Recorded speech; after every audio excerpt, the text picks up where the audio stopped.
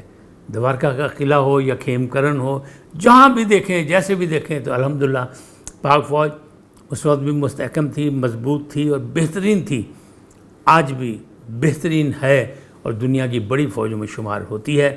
اس لیے دشمنوں کو خاص طور پر یہ 6 ستمبر یاد رکھنا چاہیے. اور پاکستانی فضائیہ کی طاقت دیکھنی ہے تو 1965 کا یاد کرنا چاہیے کہ ان کے پاس کون سے طیارے تھے، کس صلاحیت کے تھے، لیکن اس میں لڑنے والے جو مجاہد تھے، ہمارے فضائیہ کے جو پائلٹ تھے، وہ کیسے تھے. MM عالم کیسا تھا، سرفراز رفیقی کیسے تھے، اور بہت سے بے تحاشا نام ہیں. اور یہی وجہ ہے کہ ہمارے یہاں پاکستان میں خاص طور پر جو اپنی جان کے بازی لگاتے ہیں اور جو منفرد کارنامے انجام دیتے ہیں ان کو نشان حیدر دیا جاتا ہے. سب سے بڑا اعزاز ہے یہ فوجی اعزاز، سب سے بڑا ہے کہ اس میں جو سب سے منفرد کارنامے انجام دے. ہمارے یہاں الحمدللہ ہمارے یہاں کمی نہیں ہے، نہ فضائیہ میں، نہ بحریہ میں، نہ بری فوج میں کوئی کمی نہیں ہے ہمارے بہادر جوانوں کی، اور اس میں سب لوگ شامل ہیں. لیکن جو 10 نشان حیدر حاصل کرنے والے جو لوگ ہیں وہ بھی قابل تعریف ہی نہیں، وہ خراج تحسین کے مستحق ہیں کہ آج کے دن کا ذکر ضرور کیا جائے. نشان حیدر کیا ہے؟ نشان حیدر شیر خدا، داماد رسول حضرت علی علیہ السلام جو فاتح خیبر ہیں ان کے نام پہ رکھا گیا اس کا نام. اور یہ جو میڈل جو بنایا گیا ہے یہ مختلف دھاتوں کا امتزاج ہوتا ہے اس میں. اور یہ دھات کون سی ہے؟ اس میں جو ہے وہ زنک بھی شامل ہوتا ہے. زنک کو اگر ہم دیکھیں تو یہ 2% ہوتا ہے. اس میں سب سے زیادہ جو ہے وہ 88% کاپر ہوتا ہے اور پھر 10% ٹن ہوتا ہے. اور یہ تمغہ نشان حیدر جو ہے جو بڑا اعزاز ہے، اس کو پاکستان منٹ لاہور میں بنایا جاتا ہے وزارت دفاع کے انتظامیہ کی نگرانی میں. اور یہ وہ ہے جو سب سے بڑا اعزاز ہے. یہ 1957 میں اس کا اجرا ہوا. اور اگر دیکھیں ہم غور کریں تو ہمیں یہ پتہ لگے گا کہ جو 16 مارچ 1957 کو اس کا اجرا ہوا. اور پھر جو 48 میں جن لوگوں نے خدمات انجام دی تھی وہاں سے شروع کیا گیا کہ بعد از مرگ انہیں بھی نشان حیدر دیے گئے. اگر ان کا ہم 10 جو ہمارے یہ قابل فخر جو سپوت ہیں ہماری قوم کے، اگر ان کا ہم باقاعدہ جائزہ لیں تو ہمیں پتہ لگے گا کہ اس میں سب سے کم عمر جو تھے وہ راشد منہاس تھے اور وہ زیر تربیت پائلٹ تھے. اور سب سے زیادہ عمر میجر محمد طفیل. یعنی یہ ان کا ایک تجزیہ ہے، ان کا ایک موازنہ ہے. اگر دیکھا جائے تو کم عمر کون تھا اور سب سے زیادہ عمر کون تھا، لیکن زیادہ نہیں. ہمارے جو باقی جو حاصل کرنے والے ہیں نشان حیدر ان کی بھی عمریں قریب ہی ہیں، کچھ زیادہ لمبی چوڑی نہیں ہے. اور باقی جو ہے 40 سال سے زیادہ کی عمر کا کوئی بھی نہیں ہے. صرف 44 سال عمر جو تھی وہ میجر طفیل شہید کی تھی نشان حیدر کی.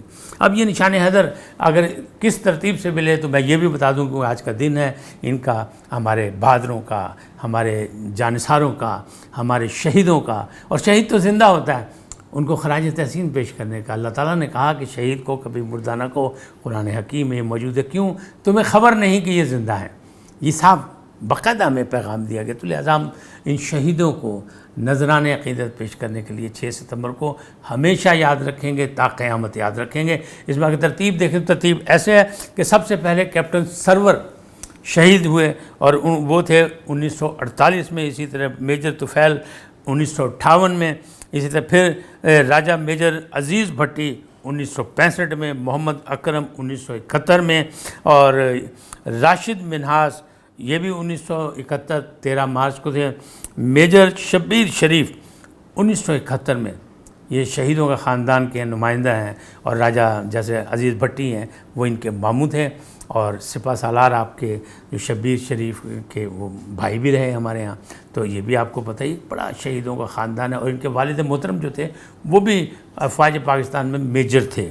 ان کے بعد اگر آپ دیکھیں تو سوار محمد حسین 1971 میں یہ ڈرائیور تھے. یہ چونڈا کے محاذ پہ جب لڑائی جھگڑے ہو رہے تھے تو اس میں رسد پہنچا رہے تھے اور گولوں کے مطلب اور اسلحہ بارود کی دھمک موجود تھی. اور اس میں جانثار اس طرح اندر داخل ہوتے تھے جیسے وہاں کچھ ہے ہی نہیں. اور اس انداز میں انہوں نے وہ کام کیا اور اتنی خدمات انجام دیں کہ ان کو یہ باقاعدہ نشان حیدر دیا گیا. اور ان کے بعد لاس نائک محمد محفوظ ہیں جو 1971 میں. پھر شیر دل ہیں کرنل شیر دل جو 1999 میں، اور لالک جان یہ دونوں 1999 میں ہیں، اور کارگل کے محاذ پر انہوں نے شجاعت کا مظاہرہ کرتے ہوئے یہ اعزاز حاصل کیا، نشان حیدر۔ اچھا، جذبہ جہاد کیا تھا اس میں؟ 1965 کی لڑائی میں اس میں چھوٹے بچے سے لے کے بڑے تک، اور خاص طور پہ 3 شہروں کو ہلال استقلال عطا کیا گیا۔ ان کی خدمات پر ان کے شہریوں نے جس انداز میں اپنا باقاعدہ اپنی فوج کا ساتھ دیا اور سامنے کھڑے ہوئے ان کے قدم سے قدم ملا کے، وہ ہے زندہ دلان لاہور کا شہر لاہور، دارالحکومت پنجاب، دوسرا شہر ہے سیالکوٹ، اور تیسرا شہر ہے سرگودا، شاہینوں کا شہر سرگودا۔ ان 3 شہروں کو ہلال استقلال دیا گیا، اور یہ دن بڑی اہم ایک پروقار تقریب میں ان کو لہرایا جاتا ہے۔ اچھا، یہ کیا جذبہ تھا؟ جذبہ تو لڑائی کا اپنی جگہ، لیکن جب آپ کا سپہ سالار اگر باقاعدہ آپ کے ساتھ کھڑا ہو یا مضبوط ہو، یا آپ کا کوئی بھی سرپرست آپ کے ساتھ ہو، تو پھر جذبے بڑھ جاتے ہیں۔ تو اس جنگ میں، خاص طور پہ 1965 کی جنگ میں، صدر پاکستان اور جو فیلڈ مارشل تھے جنرل محمد ایوب خان، ان نے ایک تقریر کی، قوم سے خطاب کیا، اپنی افواج سے خطاب کیا، اور سب لوگوں کے جذبے بڑھانے کے لیے، اور وہ بڑی ایک یادگار تقریر ہے جس میں انہوں نے کہا، پاکستانیوں، لا الہ الا اللہ محمد رسول اللہ کا ورد کرتے ہوئے دشمن پر ٹوٹ پڑو۔ پھر سب نے دیکھا کہ کیا ہوا۔ تو یہ جذبہ تھا۔ آج جب میں آپ سے مخاطب ہوں، تو 1 سال پہلے جب میں نے یہ پروگرام شروع کیا تھا اور یوٹیوب INN، تو میں شہیدوں کے قبروں پہ گیا تھا، اور وہ کھیم کرن کے شہید تھے، ان کی قبروں سے میں نے اس کا آغاز کیا تھا۔ آج یہ سالگرہ کا دن ہے، ایک خوبصورت دن ہے، سب کچھ ٹھیک ہے، 1 سال ہو گیا ہمارے آپ کے رابطے کا، اور انشاءاللہ یہ آگے بڑھتا رہے گا آپ کی حوصلہ افزائی کے ساتھ۔ لیکن وعدہ یہی ہے کہ آپ اور میں کام وہ کریں جو مملکت کی بھلائی کے لیے ہو، جو عام لوگوں کی بھلائی کے لیے ہو، جو لوگوں کے لیے ہو، سچائی پر منحصر ہو، جھوٹ بول کر صرف اپنے ممبران کو بڑھانے کے لیے، سبسکرائبر کو بڑھانے کے لیے، اپنے پیسے دھن دولت کے لیے کام کرنے کے لیے نہ ساری زندگی میں نے کیا، نہ میں کروں گا، اور نہ ہی میں آپ سے توقع رکھتا ہوں، اس لیے کہ آپ مملکت پاکستان کے ایک ذمہ دار شہری ہیں، اور ہمیں مظاہرہ کرنا ہے، اس لیے کہ آج کے دور میں جو ہے اس مملکت کو، اسلامی جمہوریہ پاکستان کو بہت سے خطرات جو ہیں وہ پیش ہیں، خاص طور پر ارد گرد کے ممالک سے۔ پاکستان تو ہمیشہ ہمسایہ ملک سے اچھے تعلقات رکھنا چاہتا ہے، لیکن ازلی دشمن بھارت کبھی بھی ہمیں چین سے بیٹھنے نہیں دیتا۔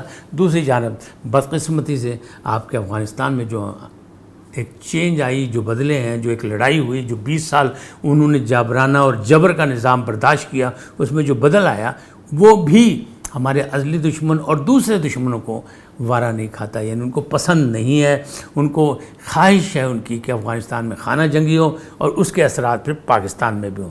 لہٰذا میری اور آپ کی ذمہ داری بہت بڑھ جاتی ہے کہ ان حالات میں افواج پاکستان کا بھرپور ساتھ دیں، اور بھرپور ساتھ دینے کا مقصد یہ ہے کہ یوم دفاع پاکستان کو اس انداز میں منائیں، اپنے شہیدوں کو خراج تحسین پیش کریں کہ لوگوں کو پتہ لگے کہ زندہ قومیں اپنے شہیدوں کو، اپنے محسنوں کو کبھی فراموش نہیں کرتی۔ تو آج کا تقاضا بھی یہی ہے، آج کے یوم دفاع پاکستان کا مطلب بھی یہی ہے، کیوں کہ قطر میں ہمارے ساتھ انٹرنیشنل سازش کے تحت ایک حادثہ ہو چکا ہے۔ ہم اب آنکھیں اور کان کھلے رکھیں گے، اور ہماری افواج، ہمارے ان کے پاس جتنی طاقت، چاہے ہمارے مقابلے میں جتنی بھاری بھرکم ہو، لیکن جو جذبہ ایمانی ہے وہ ان میں ہے، اور یہ لڑنے مرنے اور اپنی جانیں قربان کرنے کے لیے، دھرتی پر قربان ہونے کے لیے ہمیشہ تیار رہتے ہیں۔ لہٰذا ہم آج سلام کرتے ہیں، سلوٹ کرتے ہیں اپنی فضائیہ کو، اپنی بری فوج کو، اپنی بحری فوج کو، اور ہمارے جوان جو ہیں یہ نہ صرف سرحدوں کی حفاظت کر رہے ہیں بلکہ ہر دشمن کا، ہر طاقتور دشمن کا منہ توڑنے کی صلاحیت رکھتے ہیں، اتنے طاقتور ہیں۔ یقینی بات ہے آپ کے جذبات بھی یہی ہوں گے، میرے جذبات بھی یہی ہیں، اور مملکت سے، اپنی دھرتی سے پیار کرنے کا انداز یہی ہے کہ اپنے محسنوں کو فراموش نہ کیا جائے، اور آج کے جو حالات ہیں ان کا بھی باقاعدہ جائزہ لے کر اور ایسی منصوبہ بندی کی جائے۔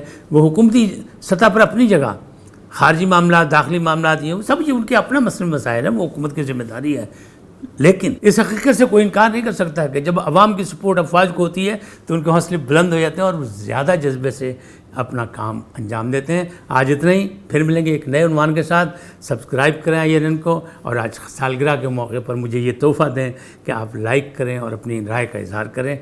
اللہ نگہبان۔